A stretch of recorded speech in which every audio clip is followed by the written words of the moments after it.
Hello everyone, welcome back. Thank you for allowing me to take some time off. I was celebrating the Easter holiday with my family, so thank you very much. And we will continue with the Tarot 101 series. We are up to the number 5, the Hierophant. It is the card Taurus, and by extension it does represent, in a lot of ways, can be interpreted as any of the earth elements. It is specifically the card that represents Taurus. It is often described as the Pope. You'll notice the papal crossed keys here. They are a keeper of secrets. They are a keeper of authority. That's what this card is all about, is authoritative figures, authoritative structures, authoritative figures, business, education.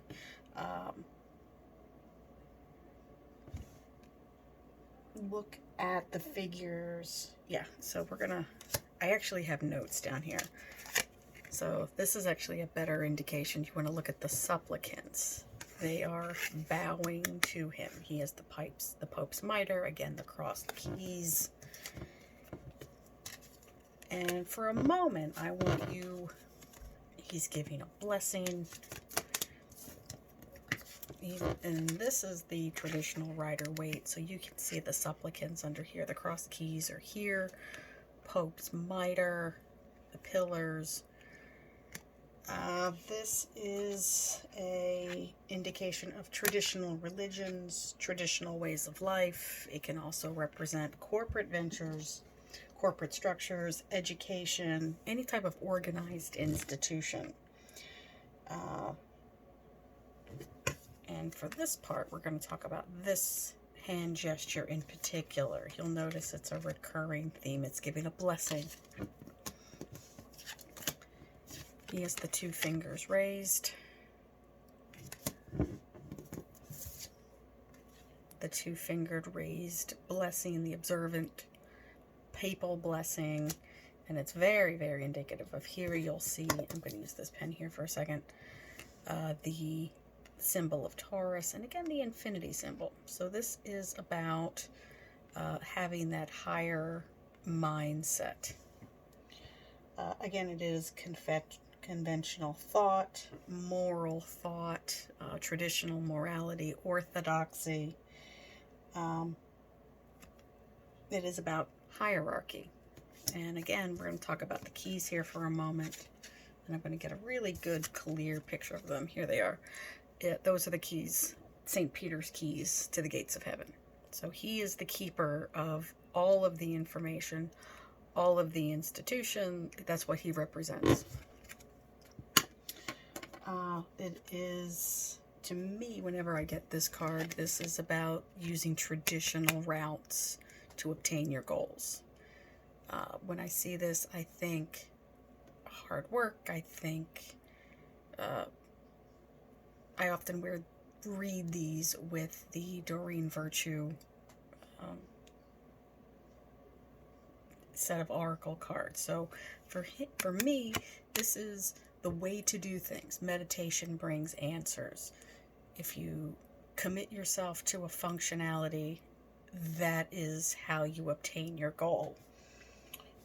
The mitre, which we did talk about briefly before, and this one's actually more of a bishop's mitre, but you'll notice he has these beautiful robes. It's another symbol of authority. The Pope is the only one in the Catholic Church who wears this style hat. Bishops do as well, but the gold mitre is a symbol of papal authority.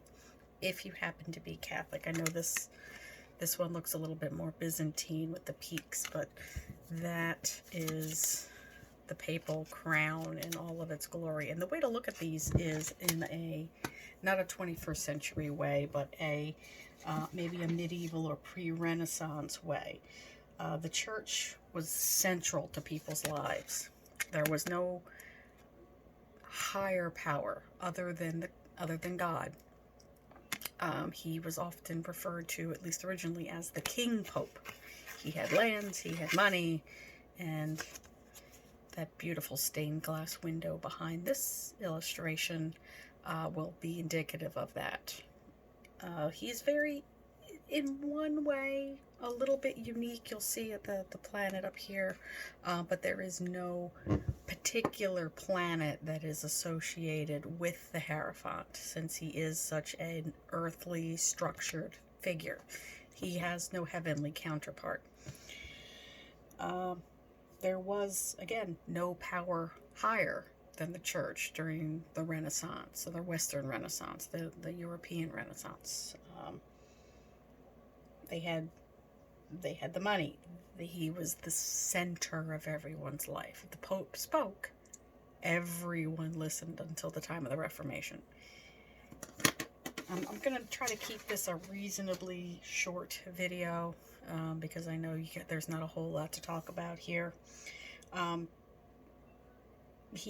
what he does. If you see him in a reading, he's a structured card. He's a structure card. He represents corporate ventures. He can represent orthodoxy, traditional morality.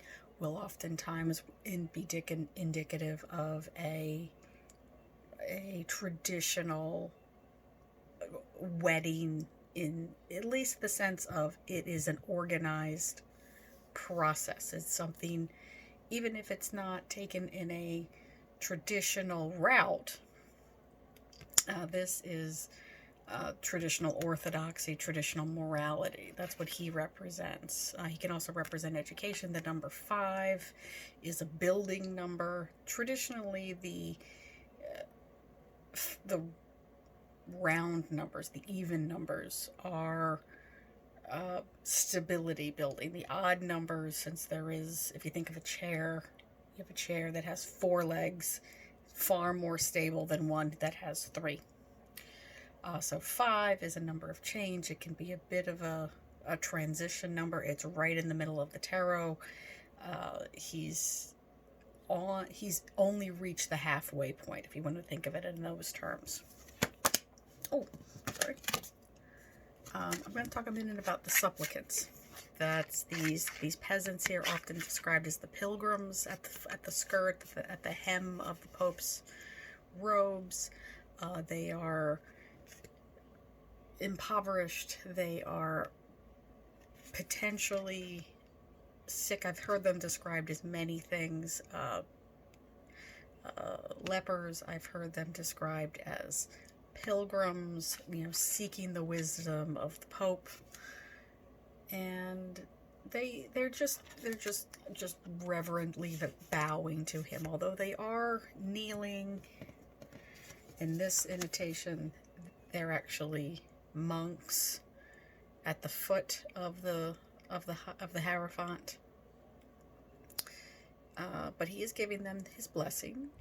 He's not really acknowledging them, though. So again, we goes back to that kind of faceless corporate life. No matter what you do, he's not looking at them. He's looking straight at. In this particular illustration, the hierophant is looking straight ahead. In this one, he's actually looking down his nose, so he doesn't see them at all.